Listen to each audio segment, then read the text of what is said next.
Speaker. The Honourable Nathan Guy.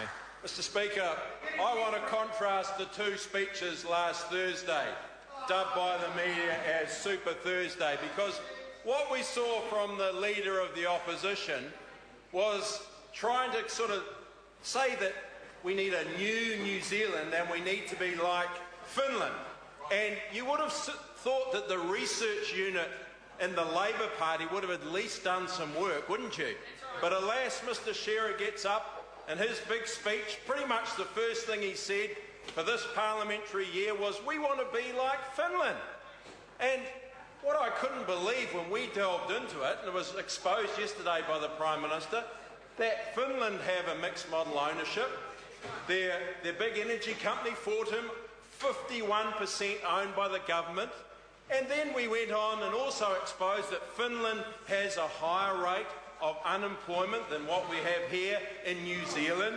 And then also what we discovered was, in Mr Shearer's speech last week, was that he is a quiet supporter of welfare reform. Isn't that surprising?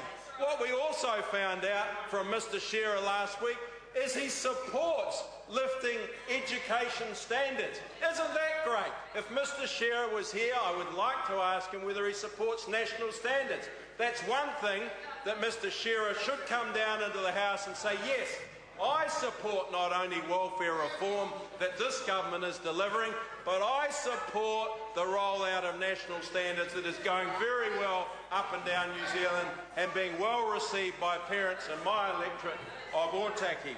Also, what we heard from Mr Shearer last week was, not only does he want a new New Zealand, he indeed wants a brighter future. If one thing is for sure, that our campaign pitch last year resonated right across on the other side of the House, it's now imprinted in Mr Shearer's brain that indeed he wants a brighter future for New Zealand. What we found from Mr Shearer's speech was that actually he wants to move the Labour Party towards the centre. And in my humble view, Mr Shearer hasn't even shored up the left of his support. There we saw with the ports protest, we didn't see Mr Shearer proudly holding the banner out the front with the union workers at the Auckland port. We saw Mr Cunliffe out there.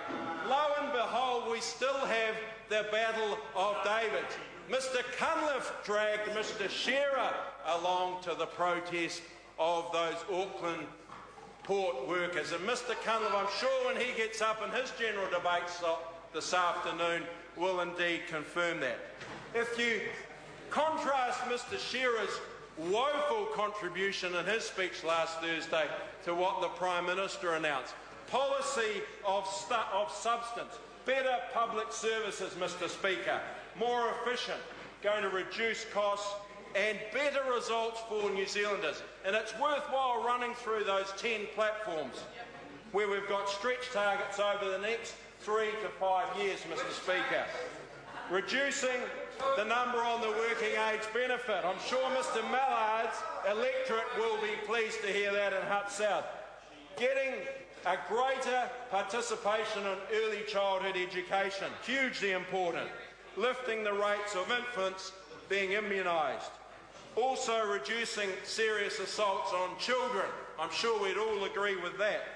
Also lifting those that are 18-year-olds and getting NCEA level 2.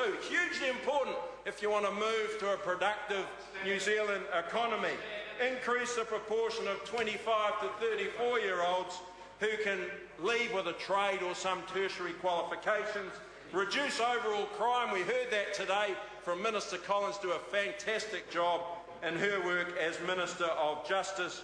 Reduce the overall reoffending rate, Mr Speaker, and also the one-stop shops online to help grow New Zealand's business. I want to make another contribution on that in a moment, and ensuring that we have more digital transactions for the New Zealand public. Big reforms happening in this space, big targets that this government is going to be held to account to ensure that we reach. The other big news of last week in this speech by the Prime Minister, Right Honourable John Key, was the Ministry for Business, Innovation and Employment, rolling 4 agencies into one, which is going to be hugely important to drive our economy forward. Hone Harawira. Tēnā koe, Mr.